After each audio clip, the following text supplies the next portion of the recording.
Her name is Prudence, and she has her own TV show in New York, and she's kind of like a cross between Eloise and Martha Stewart. You know, she comes out with advice for women, usually household hints and tips and things, and she's very successful. Her mother did the same thing, and she's very exhausted, so she thought she needs to take a break, and so she goes off to Wyoming and to this lodge, and she's supposed to be relaxing and, you know, staring at the mountains, and of course she's such an A-type personality, she can't possibly do that, and she finds herself discovering that maybe somebody's been murdered.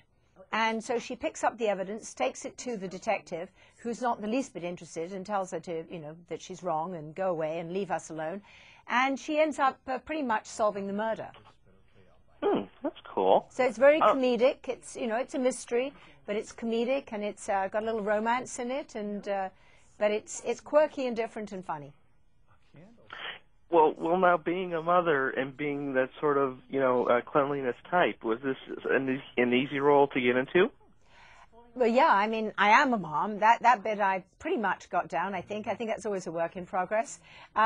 Being clean and having sort of tips of how to clean stuff, yes, you know, I've always been interested in that because, you know, when you run a household, you've got to figure that kind of stuff out. And I think the Prue pointers, as we call them, are really fun. I mean, for example, I didn't know it, but shaving foam is really good for taking stains out of carpets. And, of course, baby wipes, I know, are really good for taking stains out of clothing, especially when you're on sets, on movies and things like that. So I guess, you know, the baby wipe connection, you can connect being a mom to being clean. How long did it take to film this? We actually filmed it in a record short time. I think it was 16 or 17 days. We filmed it in Calgary, in Alberta. It's absolutely beautiful. We called it Wyoming, but apparently Wyoming looks a lot like Alberta. And it was really beautiful, absolutely stunning. And, you know, I highly recommend it. And, you know, I had never, ever thought of going to Calgary. You know, it's one of those places you don't think about going to, but it really was beautiful. I'd go there in a minute. It's been a while since we've seen you on television, especially on a weekly series. Doing what you've done, because I've seen you a couple of times, you've done guest spots on How I Met Your Mother and Law & Order SVU. Are you kind of liking the pace that you're at right now, or would you like to go back to doing a weekly series? You know, I did after Wedding Crashes, I did do a comedic series called Modern Men. I did about 7 or 8 episodes of that. And then I did another series for a little while called In Case of Emergency, David Arquette's series. And this is not a series at present. This is a single movie, although we are talking at the moment about doing more of these, which is something I'd love to do.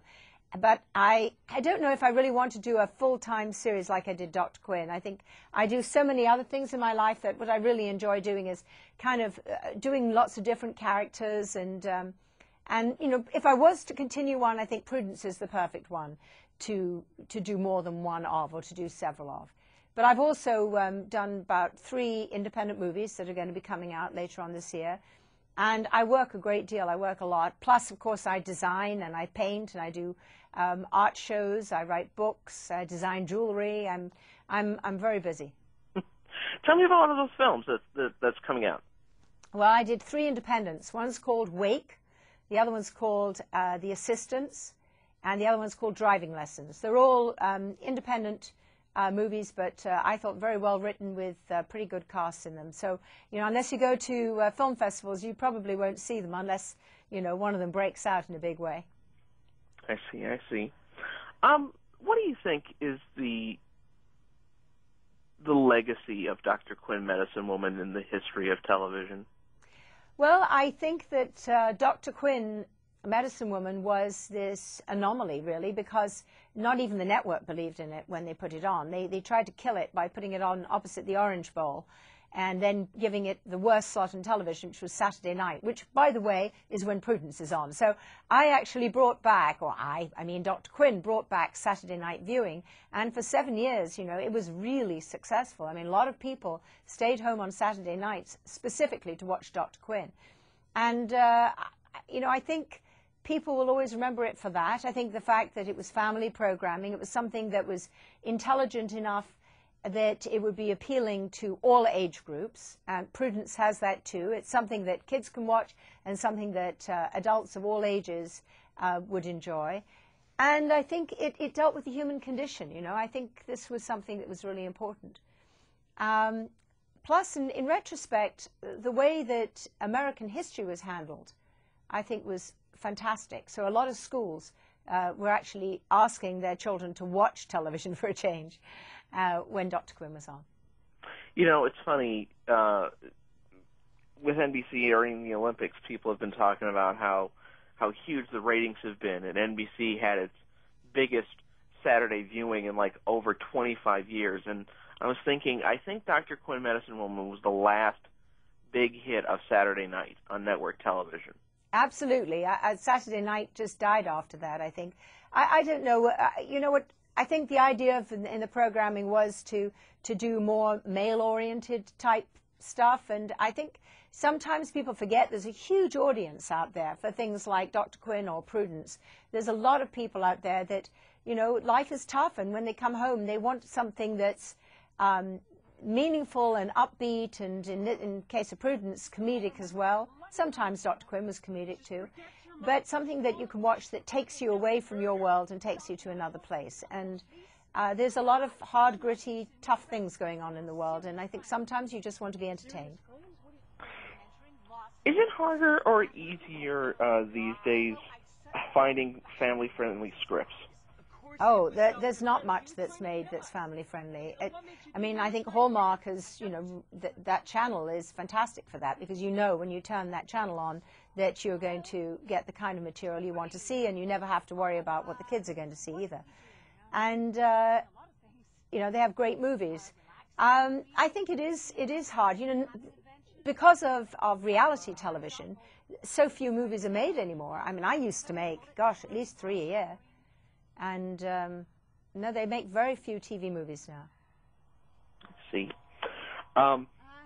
This question's kind of just for me, but I would like an explanation if you could. What does being an officer of the Empire of the British government mean? It's called O.B.E. It's, you know what a knight is? When someone's knighted, they're called sir and lady, or lord and lady. It's the same thing for women. You get to be called dame. And just before you get to be called dame, you get an O.B.E. So you're an officer of the British Empire, which is the order of the knighthood. So I went to the palace, and the Queen was, you know, got her sword out, and in my case, she just pinned this big ribbon on with a big medal, and it's a pretty big deal. Well, that's, I'm jealous. That's all I can say about that.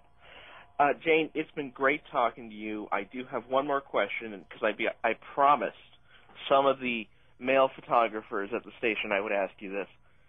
But do people still come up to you and call you Solitaire? A few call me Solitaire. A lot of them call me Kitty Cat. So, and actually, they seem to be the same people. And some of them weren't born when I played Solitaire, so that's a little interesting too. But yeah, Kitty Cat and Solitaire are just right there.